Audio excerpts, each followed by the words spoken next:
선한 사마리아인의 이 비유는 예수님의 비유 중에 가장 잘 알려진 비유 중에 하나입니다.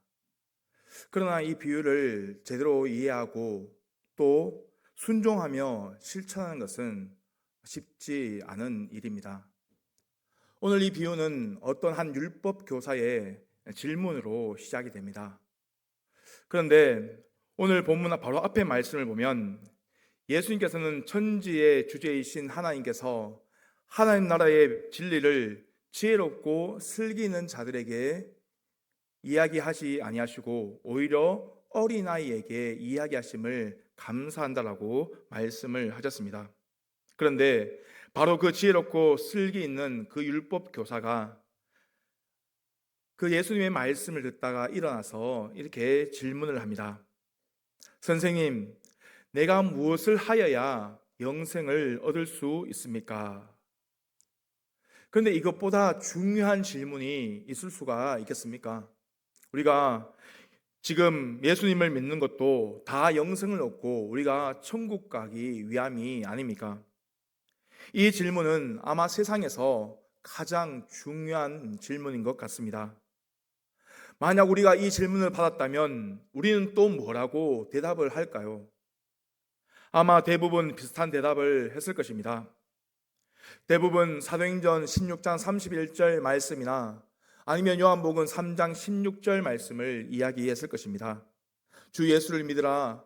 그리하면 너와 내 집이 구원을 받으리라. 하나님 세상을 이처럼 사랑하사 독생자를 주셨으니 이는 그를 믿는 자마다 멸망하지 않고 영생을 얻게 하려 하심이라. 그런데 예수님의 율법교사의 질문에 이렇게 말씀하십니다. 율법에 무엇이라 기록되었으며 내가 어떻게 읽느냐라고 되레 질문을 하십니다. 이에 율법교사는 27절 말씀입니다. 대답하여 이르되 내 마음을 다하며 목숨을 다하며 힘을 다하며 뜻을 다하여 주 너의 하나님을 사랑하고 또한 이웃을 내 자신과 같이 사랑하라 하였나이다. 예수께서 이르시되 내 대답이 옳도다. 이를 행하라. 그러면 살리라 하시니라. 여기서 율법은 구약 성경을 말하는 것입니다. 신앙생활에 있어서 최종적인 권위는 바로 성경에서 나오는 것입니다. 세상 사람들의 판단과 생각이 아니라 성경에서 뭐라고 말씀하시는가, 그것이 중요하다는 것입니다. 우리는 이 율법교사의 질문이 잘못되었다고 생각을 합니다. 무엇을 하여야에서 이 하여야라는 이 단어가 우리는 틀렸다라고 생각할 수가 있습니다. 영생은 행함으로 얻는 것이 아니라 믿음으로 얻는다고 우리가 알고 있고 또 그렇게 배웠습니다. 그런데 예수님은 영생은 무엇을 해야 얻는 것이 아니야, 믿음으로 얻는 거야, 그렇게 대답하지 않으셨다라는 것입니다. 오히려 내 대답이 옳더라. 이를 행하라. 그러면 살리라라고 말씀을 하셨다라는 것입니다. 예수님의 이 대답이 옳은 대답입니까? 그렇습니다. 예수님이 말씀하시기 때문에 이 대답이 진리라는 것입니다. 오늘 말씀 37절 말씀에서도 예수님은 이 율법 교사에게 가서 너도 이와 같이 하라라고 말씀하셨습니다. 오늘 말씀은 어떻게 해야 영생을 얻을 수 있느냐라는 질문으로 시작되는데 그 믿으라는 단어가 한 번도 나오지 않고 있다라는 말씀입니다. 그러면 예수님께서 반어법으로 말씀을 하셨습니까? 어떻게 해야 영생을 얻을 수 있느냐고? 어디 한번 가서 한번 해봐. 그게 되는지, 영생은 행함으로가 아니라 믿음으로 하는 거야, 이렇게 말씀하셨습니까?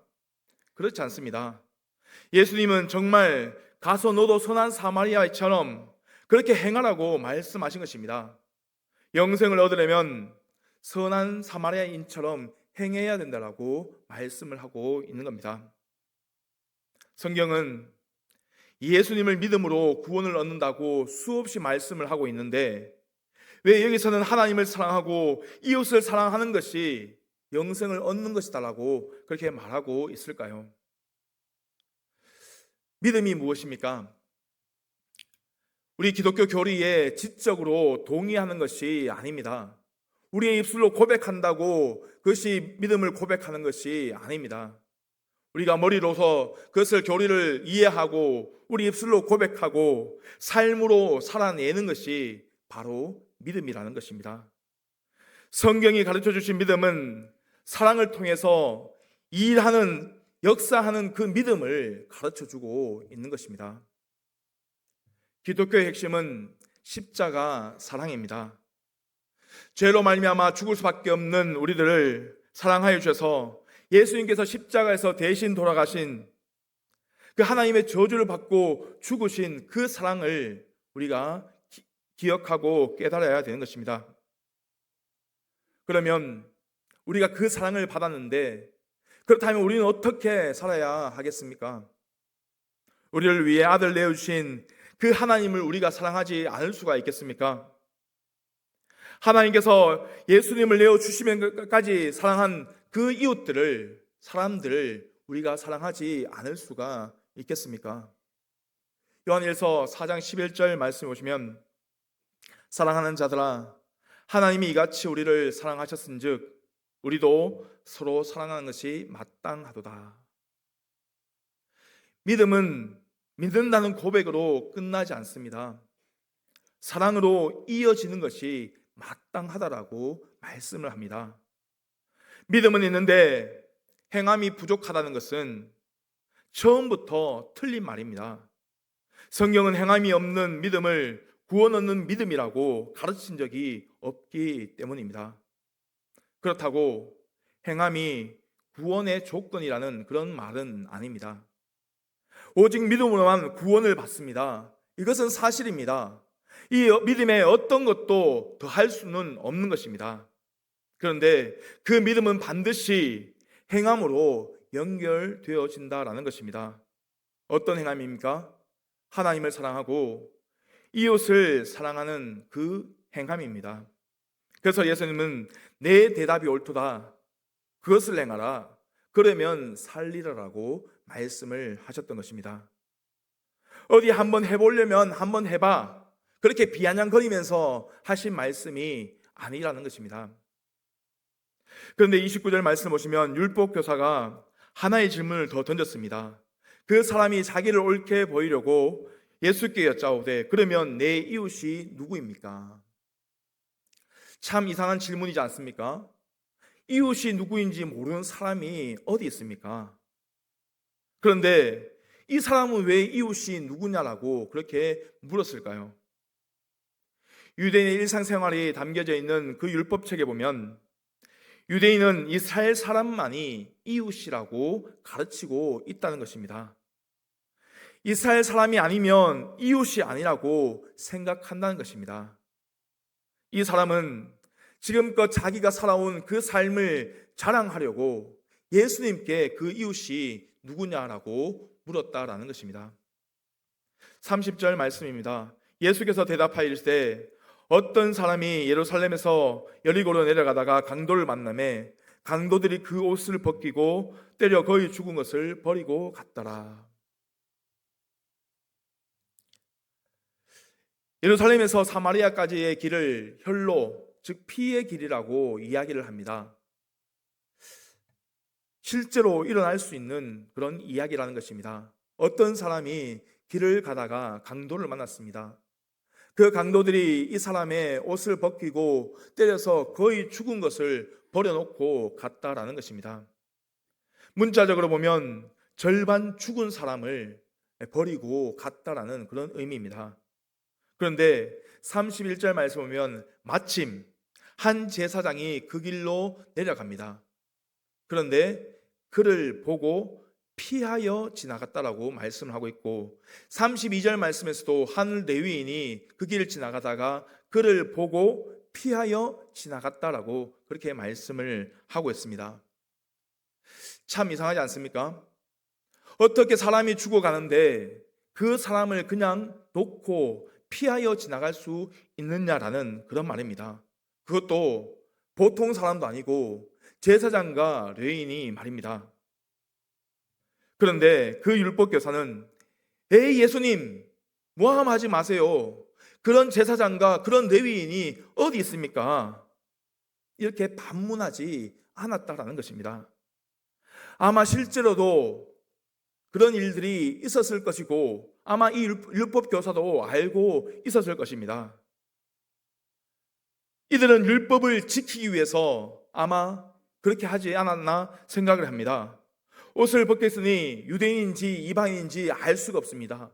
또 제사장들은 시체에 손을 댈 수도 없습니다. 율법을 범하지 않으면 이 사람을 살릴 방법이 없기 때문입니다. 이들이 도둑질했습니까? 강도질을 했습니까? 그저 피해서 지나갔을 뿐이라는 것입니다. 그런데 죽어가는 사람을 그대로 두고 피하여 가는 것이 율법과 하나님께 대한 충성입니까?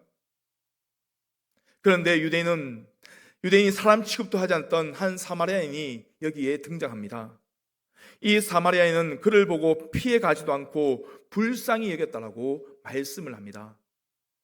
제사장과 레위인은 그를 보고 피하여 지나갔지만 이 사마리아인은 그를 보고 불쌍히 여겼다라고 말씀을 하고 있습니다. 피하여 지나가고의 자리에 불쌍히 여기라는 그 단어가 들어갔다는 것입니다. 여기서 불쌍히 여기다의 반대말은 긍휼히 여기다, 미워하다가 아닙니다. 피하여 지나가고라는 그런 말씀입니다. 이 사람은 33절과 34절 말씀을 보면 어떤 사마리아 사람은 여행하던 중 거기에 이르러 그를 보고 불쌍히 여겨 가까이 가서 기름과 포도주를 그 상처에 붓고 싸매고 자기 짐승에 태워 주막으로 데려가서 끝까지 계속해서 돌보아 주었다라고 말씀을 합니다. 이 사람은 불쌍히 여기고 거기서 끝내지 않았습니다. 가까이 가서 올리브 기름과 포도주를 붓고 상처를 싸맨 후 자기 짐승에 태우고 자기는 걸어서 주막으로 데리고 갔습니다. 또 주막으로 데리고 간 것에서 그치지 않았다라는 것입니다. 계속 돌보아 주었습니다. 불쌍히 여기고 끝나는 사람들이 참 많습니다. 도와주지는 않으면서 기도할게요라고 말로 죄책감마저 떨쳐버리는 사람들도 참으로 많습니다. 사랑으로 일하는 믿음이 아니라 그냥 말장난에 그치는 그런 믿음들이 많이 있다라는 것입니다. 그러나 이 사마리아 사람은 달랐습니다. 35절 말씀입니다. 그 이튿날 그가 주막 주인에게 데나리온 2를 내어주며 이르되 이 사람을 돌보아 주라. 비용이 더 들면 내가 돌아올 때 갚으리라. 이 사람은 그 주막을 떠날 때에 성금을 주면서 돌봐 달라고 부탁을 합니다. 비용이 들면 돌아올 때 자기가 갚겠다고 그렇게 이야기를 하고 있습니다. 자기가 할 수 있는 모든 일을 최선을 다해서 했다라는 것입니다. 이 비유를 마치신 예수님은 36절에서 이렇게 질문을 합니다. 내 생각에는 이 세 사람 중에 누가 강도 만난 자의 이웃이 되겠느냐? 질문의 내용이 바뀌었습니다. 율법교사는 내가 나 자신과 내가 사랑해야 할 내 이웃이 누구 있냐라고 물었습니다. 그러나 예수님은 이 세 사람 중에 내 이웃이 누구 있냐라고 그렇게 말씀을 하고 있습니다. 이 차이가 참 중요합니다. 율법교사의 질문이 틀린 것이 아닙니다. 우리는 내가 사랑할 이웃을 선택할 자격이 없다라는 것입니다. 그저 누군가의 이웃이 되어주는 것입니다. 이웃을 내 자신과 같이 사랑하라고 말씀하신 하나님의 뜻은 내가 선택해서 사랑하라는 말씀이 아니라는 것입니다. 그저 사랑을 베푸는 그런 사람이 되어라, 그런 이웃이 되어라고 우리에게 말씀을 하고 있는 것입니다. 우리는 이웃을 선택할 자격이 없습니다. 결론적으로 37절 말씀 보면 이르되 자비를 베푼 자니이다. 예수께서 이르시되 가서 너도 이와 같이 하라 말씀하시니라. 강도만한 자의 이웃이 되어준 것은 율법을 많이 알고 있는 제사장과 레위인이 아니었습니다. 타락한 유대교인, 그래서 유대인들에게 개라고 불리던 그 사마리아 사람이었습니다. 놀라운 역설의 말씀입니다.